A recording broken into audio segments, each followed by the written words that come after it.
3, 4. Dude, what are you doing? I figured if I got good at this, then we could get our own single barrel select, right? Right? It's not how it works, man. Welcome to a Starter and a Chaser podcast with your hosts, Joe Clarke and Jon Passow. Welcome to a very special episode of a Starter and a Chaser podcast. I am Professional Brewer, Jon Passow. I'm Whiskey Connoisseur, Joe Clarke. And Joe, what are we reviewing today? Jack Daniel's Eric Church Single Barrel Select. Whoa! Nice. Yes. I'm excited. So tell us about Jack. Well, Jack Daniel's was started in 1875 in Lynchburg, Tennessee. In 1956, it was purchased by Brown-Forman, and you know how we feel about Brown-Forman. We do enjoy Brown-Forman. Yes, we do. It is the top-selling American whiskey brand in the entire world. Wow. Yeah, That's an impressive feat. Yeah, the world is very large, and to be number one is nicely done. Right, absolutely. And this, like I said before, this is Eric Church's selected single barrel. Comes from the top of the rick house. It is handpicked by master distiller Jeff Arnett. And it comes in at 94 proof. Yeah, what about Mr. Church, well, John? For those of you that have been living under a rock, Eric Church is an award-winning country singer and songwriter. Now, he actually has a long history with Jack Daniel's. He's not a paid spokesperson by them like a lot of other celebrities would be. Ever since he started touring, he always had a bottle of Jack Daniel's on stage with him, and he approached Jack and said, you know what, I love your stuff. Let's do something together, and this is what they have created. And speaking of creating, Eric Church and his wife actually have a nonprofit that helps all sorts of people in need. It's called the Chief Cares Fund, and you can donate to that if you would like at www.ericchurch.com/chief-cares. Now, we have this pre-poured, and I think we should take a nose. You know, I wanted to say something about these bottles of Jack. There's other bottles here.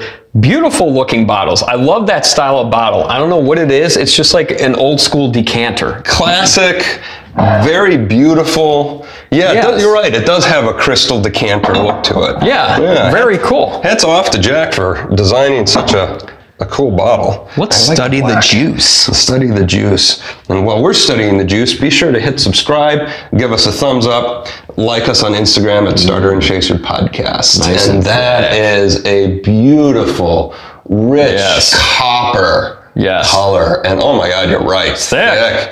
There are That's an oil one, man. No legs on this. Ooh. I can smell it already. I think Joe's showing his hand here. What does it smell like? Getting some heat or? No. It's very buttery and smooth on the nose. No heat, no bite to it. A lot of stone fruit on this one. Interesting. Oh. Caramely, vanilla. I'm picking up some maybe tropical notes on this, John. Honey and apricot. Maybe like, no, not apricot. Really fruity aromas, apparently. Watermelon. That's what I'm getting. Watermelon. Watermelon. Yeah. That's, I'm always very impressed and taken aback a lot of times at what Joe pulls out of these things, because there's things like watermelon that I would have never thought you could get out of brown sugar. Caramel. This is super complex, man. Yeah. Okay, maybe a little hint of banana in there. Oh, well, you're killing me here, Smalls. Let's do it. Taste it. Cheers. Bro. Dive right in. Thank you, Mr. Church.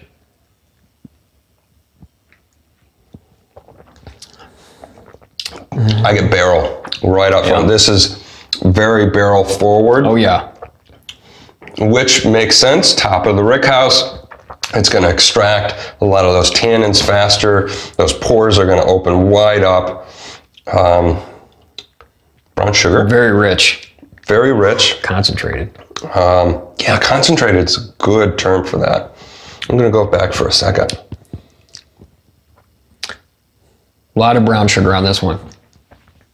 pretty sweet. But not as cloying. fruity. I wouldn't say it's cloyingly sweet. No, it's not. It's a perfect balance. It is like a spoonful of brown sugar. Yeah, though. it is. Yeah.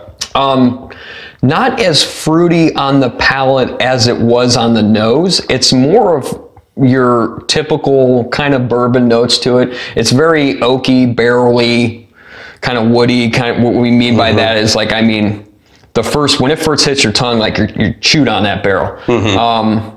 Not in an unpleasing or unpleasant way. It's very well balanced. Barrel forward. Yeah, Yes. and it is well balanced. You get that barrel, and then up comes to support that brown sugar. I'm getting some vanilla now that it's opening up a little bit. This is interesting. So the fruit is starting to come on the back end for me. The more I take sips of it, I'm getting some of those stone fruits. Apricot's coming out. A little bit of apricot on there. I'm getting that kind of watermelon note for me. It's real. It's a hint of it in the background. It's nothing crazy. You get a lot more of it on the nose than you do on the palate. This is a very well-balanced, complex drink. I think it's sitting in a glass would open up over time. Definitely. Nice. And, you know, I'm not much of a fan for ice, but I think this one with ice, it would balance some of that oakiness. And oh, that would be nice sitting on a porch with that, or a country music show. I'm not a big ice guy, but I can imagine a couple drops of water in this would kind of open it up a little bit more. If any of our viewers out there have tried that, let us know in the comments below what you thought and what your results were. I was not expecting the flavors that I'm getting out of this from what you were describing for the nose. Yeah. This is really unique. It is definitely a different take than I'm used to. Sure. You know, usually you get all those fruity notes and the brown sugar up first, and then you get the barrel. This is flopped, so it really caught me off guard. But I like that because different is always good. It's not part of the norm there. Right. So This is great. Really cool. And for those of you not educated in Jack, that you know, a lot of people just know Jack by the black label. You know what I mean? Their lower offering, the black label. Stuff like this, their single barrel stuff. You're really drinking fantastic whiskey at, you know, 50 Good bucks. prices, yeah. You know what I mean? This is fantastic. Any of these single barrel products they have are just, they're delicious. This Eric Church one is definitely stands on its own, and I enjoy it, guys. You should pick up a bottle and take a try. So that's your final thoughts? That's it, man. All right. My final thoughts are, like I said before, it's very different, but it's in a very good way. It's a unique product that stands out from the rest of Jack's lineup.